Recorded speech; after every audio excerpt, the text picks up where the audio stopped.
Biyernes na Lunes, hirap makasakay ang mga pasahero dahil mas konti raw ang mga bumabiyahing jeep dahil sa mahal ang petrolyo. Live mula sa Pasig, may unang balita si EJ Gomez. EJ! Igan, good morning. Nahirapan nga ang ilang mga kapuso nating commuter sa pagsakay ngayong umaga sa bahaging ito ng Marcos Highway sa Pasig City. Ang ilan sa kanila inabot pa ng mahigit kalahating oras ang hinintay bago makasakay. May transport strike sa ilang lugar sa Metro Manila. Ramdam yan dito sa Pasig City. Maraming pasahero ang nag-aabang ng masasakyan ngayong rush hour sa bahagi nitong Marcos Highway. Karamihan sa kanila papasok sa eskwela o trabaho. Kanya-kanyang diskarte ang mga commuter. May mga nakikipag-unahan sumampa sa jeep. Ang iba sumasabit na para lang makalarga na. Ilang pasaherong nakausap natin na nagsabing mas tumagal ang paghihintay nila ngayon ng masasakyang jeep. Traditional at modern jeepney ay punuan. Kaya ang ilan late na naman daw sa kanilang trabaho o eskwela. Napakahirap po talaga sumakay ngayon. Siguro abuti nga pa po ditong 10 to 15 minutes po bago ka makasakay. Tapos sobrang traffic pa po. Dito pa transport palengke, abuti nga mga kalahating oras bago ka dumating sa pupuntahan mo. Inaabot ako ng 30 minutes to 45 minutes pagsasakay. Dati kasi kapag mga 15 minutes lang nakasakay na ako. Pag nalilate kasi sa trabaho, penalty yun, bawas pa sa trabaho ay sa sahod, kaya ang hirap po talaga lalo na sa mga commuters na katulad ko.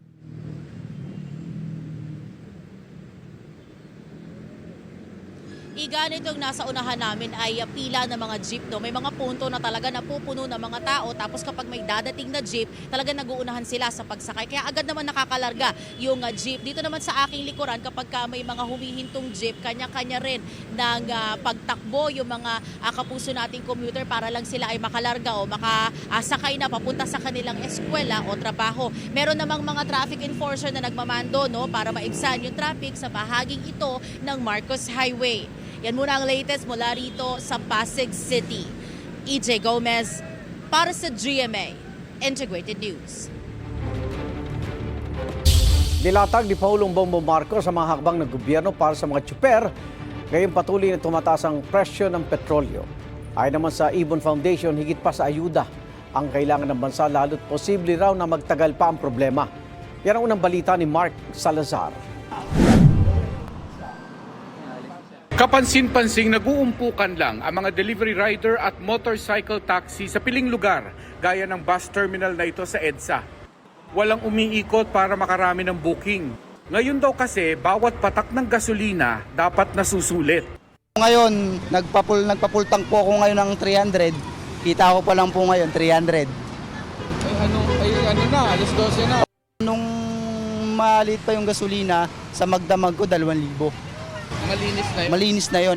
Dati pag nagpapakarga ako rito ng 2 litro, 120, yung 2 litro ko sir, pumapalo yun ng 1,000 to 1,100 bago ulit ako magpakarga ulit ng 120. Ngayon yung 100 ko sir, 120, pumapalo na lang ng 600 eh. Napapasana all daw sila tuwing napapanood sa balita ang ayuda sa mga tricycle driver. Pero ang bibigyan nila kami, siguro sa 100%, 40% na tulong na rin yun sir. Medyo malaki-laki na rin sa amin yun. Ayon sa DSWD, sa Huwebes at Biyernes ang simula ng 5,000 peso payout para sa mga delivery rider. Sa Sabado naman ang para sa mga motorcycle taxi. Ang ayuda sa probinsya matapos na ang Semana Santa. Ayon naman sa DA, ipinamamahagi na rin ang 5,000 peso ayuda sa krudo sa sektor na agrikultura. Una nang nabigyan ng ayuda ang mga mangingisda. Bagamat ang pamagat nito, krisis sa langis, wala siyang anumang binanggit na salitang krisis. Aniya matapos ang payout sa tricycle drivers, magsisimula sa April 6 ang ayuda sa ibang transportation sector workers. Para sa ibang transportation sector workers na magsisimula sa April 6. Naintindihan natin ang sigaw ng mga nagpoprotesta na kababayan nating nasa sektor na ito. Pero gusto kong ulitin sa inyo, hindi kayo maiiwanan, hindi kayo pababayaan ng pamahalaan. Binabantayan din daw ng mahigpit ang galaw ng presyo ng basic goods at sinisiguro ang sapat na supply ng langis at pagkain.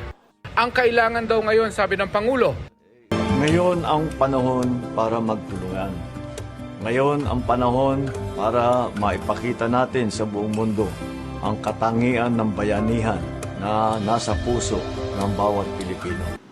pero ang punto ng Ibon Foundation, higit pa sa aksyon ngayon ng gobyerno ang kailangan sa problemang baka tumagal pa.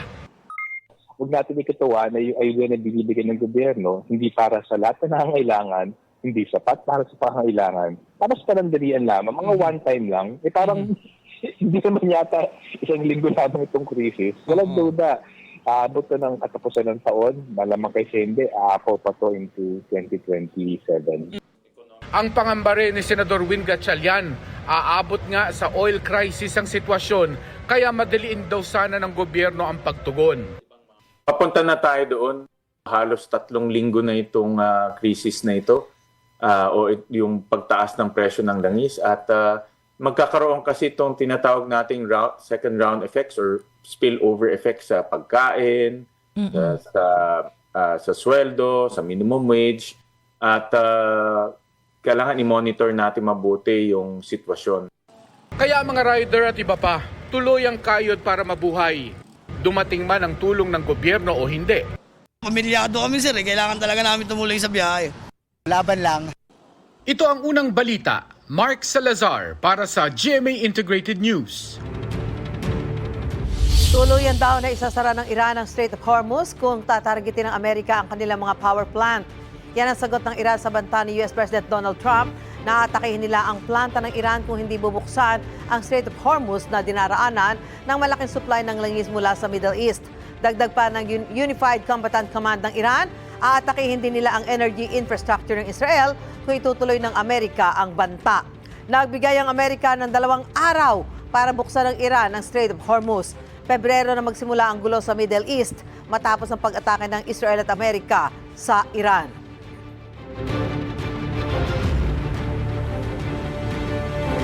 Samantala mga kapuso, laking tuwa na rin po ng mga pasahero ng LRT2 dahil din po sa ipinatutupad na ring deskwento sa kanilang pamasahe simula ngayong araw. Lalo na po yung todo tipid dahil nga po sa patuloy na tumataas ng presyo ng petrolyo at ng mga pangunahing bilihin. At live mula rin po dito sa Quezon City, may unang balita si James Agustin. James, good morning.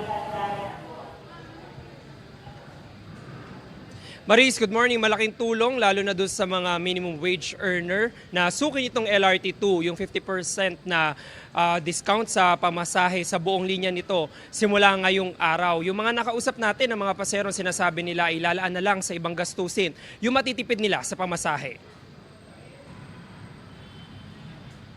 2 beses sumasakay sa LRT2 kada linggo si Jason. Ang kanyang pamasahe gamit ang beep card mula sa Cubao hanggang Antipolo, 23 pesos. 11 pesos and 50 centavos na lang yan ngayon dahil sa 50% discount sa pamasahe na pinatutupad ng Department of Transportation sa LRT2 para kahit papano yung makatulong sa mga commuter ngayong mataas ang presyo ng produktong petrolyo. Malaking bagay po, syempre, dahil unang-una, nakatipid kami sa pamasahe, especially as na commuter. So, malaking bagay sa amin yung tipid na yun. Saan nyo naisip na ilaan sana sir yung matitipid? Siguro sir, sa pamasahe din. Kasi syempre, nag-LRT, tapos bus pati. So yun, siguro doon na lang din ma-divert. Araw-araw namang suki ng LRT si Rome. Mula sa 21 pesos na pamasahe sa rutang Cubao to Marikina Station, magiging 10 pesos and 50 centavos na lang. For me, it's a good thing po since nagtaas na po talaga yung presyo ng gas. Yung matitipid mo, saan mo ilalaan yun? Sa pagkain, gano'n po. Imagine po 10 pesos araw-araw. Pwede na po sa ibang expenses. Malaking bagay lalo na sa minimum wage earner gaya ni Mara na mahalaga ang kada pisong matitipid. Nakakatulong na din naman sa amin po. Sa pagbawas din ng pamasahe. Saan nyo po ilalaan yung matitipid nyo? Siyempre po, mga anak din po kasi ako kaya nagtitipid-tipid na din po. Nakapaskil na ang discounted fare matrix sa bawat estasyon. Sa single journey ticket, 8 pesos hanggang 18 pesos depende sa destinasyon. Habang sa stored value card o beep card ay mula 6 pesos and 50 centavos hanggang 16 pesos and 50 centavos. Wala silang kailangang ipakita. Pero yung nalilinawin ko, yung naka 50% na ngayon, like yung mga estudyante, senior citizen, PWDs, 50% na sila, so wala nang further discount yon.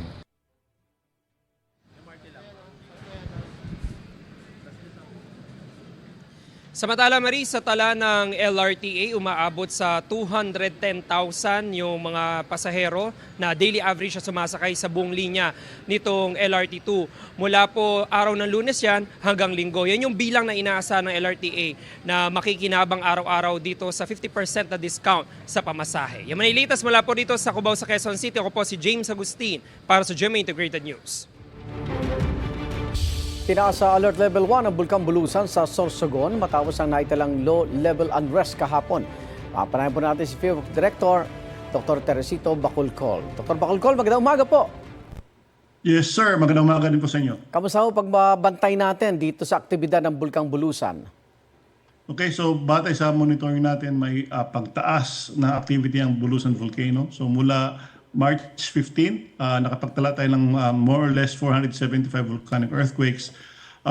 Ito yung mga volcano-tectonic earthquakes. Ibig sabihin nito, nabibiyak yung bato sa ilalim ng bulkan. May nakita rin tayong ground deformation o pamamaga ng bulkan. At may mahina rin tayo hanggang katamtamang pagbugan ng sulfur dioxide na umaabot ng 91 tons per day noong March 17. So kapag pinagsama-sama natin ang mga ito, malinaw na ang Bulusan Volcano ay hindi na nasa normal na background condition. Kaya itinaas natin yung alert level from alert level 0 to alert level 1. Level 1, ano pong nasasakop po nito, Director? When we say alert level 1, ibig sabihin nito low level of unrest. Okay. Pero may chance pa rin mataas yung phreatic eruption. Yes, pwede pa rin magkaroon ng phreatic eruption. Even at alert level 0, pwede po rin magkaroon ng phreatic eruption. Pero ngayon, since nasa alert level 1, mas tumataas yung tsansa na magkaroon ng phreatic eruption. Ano pong mga lugar dyan sa Sorsogon ang maapektuhan? Okay, so ang pinakaunang posibleng maapektuhan ay yung mga malalapit sa summit o bunganga ng bulkan. Kaya mahigit nating pinagbabawal ang pagpasok sa 4-kilometer permanent danger zone. Kailangan ding mag-ingat yung mga nakatira sa southeast sector, lalo na yung sa loob ng 2-kilometer extended danger zone. Dahil pwedeng umabot dito ang hazard tulad ng ashfall, ballistic fragments, at yung posibleng pyroclastic density current. So ngayon wala pong dahilan para mag-evacuate yung ating mga kababayan? Wala pang dahilan na mag-evacuate sila. So, ang pinaalala lang natin, mag-ingat at huwag pumasok inside the 4-kilometer permanent danger zone. 4-kilometer danger zone. Okay, Bantay Bulkan tayo. Kamusta na ho yung mga bulkang Mayong, Canlaon at Taal, Director? Okay, so ang Mayon Volcano, ongoing pa rin yung kanyang effusive eruption. Nasa pang 76 day na tayo since nagkaroon ng effusive eruption. And nasa alert level 3 pa rin ang Mayon Volcano. Yung Canlaon naman, patuloy natin binabantayan ang ash emissions, degassing at iba pang sinyales ng unrest dahil posible pa rin ang mga phreatic or even minor or moderately explosive eruption. And right now, nasa alert level 2 pa rin ang Canlaon Volcano. Ang Taal naman, nasa alert level 1 ito, ibig sabihin may low level of volcanic activity, kabilang na dito yung degassing at hydrothermal processes. Okay. Maraming salamat, FIVOC Director Dr. Teresito Bacolcol. Ingat po. Maraming salamat din po. Balik bansa ang mahigit 300 OFW at kanilang dependents na naipit sa giyera sa Middle East. Live mula sa Pasay, may unang balita, si Bea Pinlac. Bea? Susan, mainit ang naging salubong sa ika-4 na batch ng mga OFW at kanilang mga dependents na nagpa-repatriate sa gitna yan ng giyera sa Middle East. Pasado na 6 na umaga nakarating dito sa Presidential Hangar 2 ng Villamor Air Base sa Pasay ang eroplanong sakay ang 317 OFW na may kasamang 26 na dependent o kaanak nila. Karamihan sa kanila emosyonal sa pag-uwi nila sa Pilipinas. Mula Riyadh, Saudi Arabia ang charter flight, daan-daang OFW din ang itinawid sa Saudi Arabia via land crossing mula Kuwait, Qatar at Bahrain. Dahil yan sa sarado o limitadong airspace doon. Mismong si Pangulong Bongbong Marcos at mga kaanak ng mga OFW ang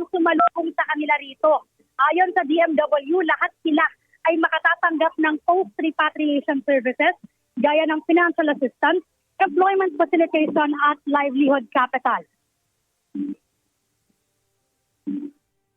May mga DMW, Migrant Workers Office, OWA, in partnership with the DFA, na mga land crossings kasi sarado ang airspace in Kuwait, in Bahrain, and limited or restricted ang airspace sa Qatar. So it was a land crossing effort. It took about, on average, about 7 to 8 hours to get to Riyadh, Saudi Arabia.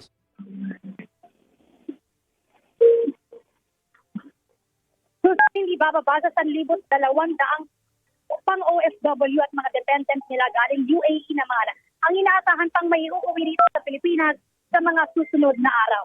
Yan mula rito sa Pasay City, Bea Pinlac para sa GMA Integrated. Mga kapuso, sa gitna po ng mega oil price hike, pinapayagan ng Department of Energy ang pansamantalang pag-i-import at paggamit ng Euro 2 petroleum products. Ayon sa DOE, ito ay interim measure para matugunan ang problema sa supply ng mga produktong petrolyo dahil sa nagpapatuloy na gulo sa Middle East. Alinsunod sa inilabas ng Department Circular, limitado lang ang paggamit ng Euro 2 petroleum products. Sa mga sasakyang 2015 ang model, pababa. Gayon din sa mga traditional na jeep at industrial generators. Ang Euro 2 petroleum products na may mataas na pollutant emission ay mas mura kaysa sa standard na ginagamit na Euro 4.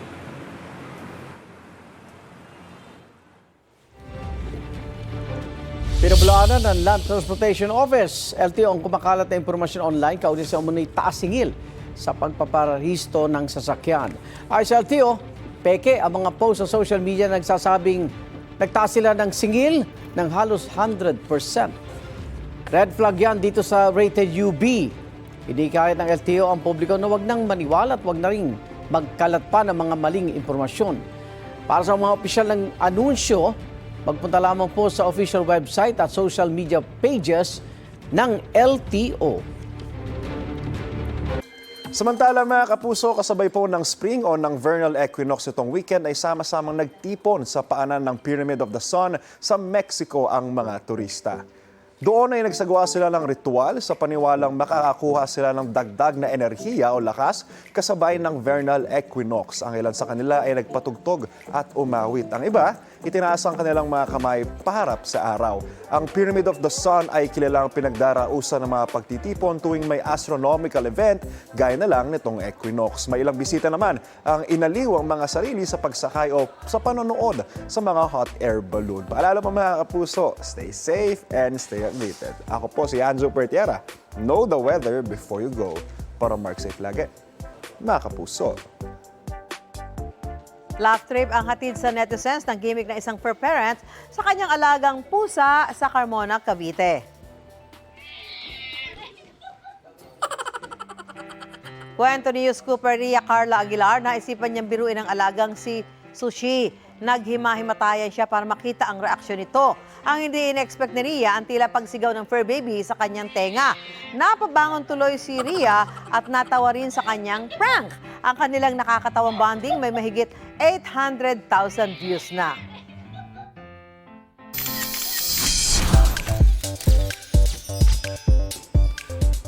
Nasubukan ng tibay at lakas ni Stars on the Floor host Alden Richards sa pagsali niya sa isang triathlon event sa Davao City.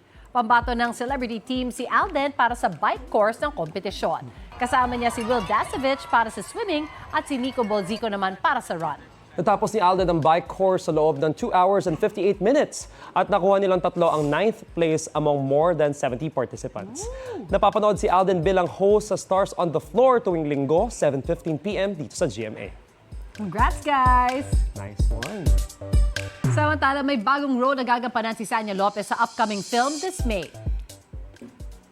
Hindi tayo pinalaki ng sex bomb para bumawi. Laban. Nice! Yan ang first teaser ng Midnight Girls na pagbibidaan ni Sanya Lopez, Jody Santa Maria, Loisa Andalio at Jane Oneza. Iikot ang kwento sa journey ng Pinay entertainers sa Japan. Ipapakita sa film kung paano nga ba sila lumalaban sa hamon ng buhay. Sa panayam ng GMA Integrated News, shinare ni Sanya ang mga naging paghahanda niya for the role sa Midnight Girls at ang taping nila sa Japan. mag-aral kung paano mag-Japanese, isa yon. At the same time, syempre, working with them, syempre nag-a-adjust din ako, trinay ko muna, kinapa ko muna sila kung paano sila katrabaho, pero grabe, iba sila makisama and super nag-enjoy din ako. Ang galing ng lahat, talagang kailangan ko rin galingan kasi nga, pag hindi natin ito ilalaban, paano tayo lalaban? Marte. Gusto mo bang mauna sa mga balita? Mag-subscribe na sa GMA Integrated News sa YouTube at tumutok sa Unang Balita.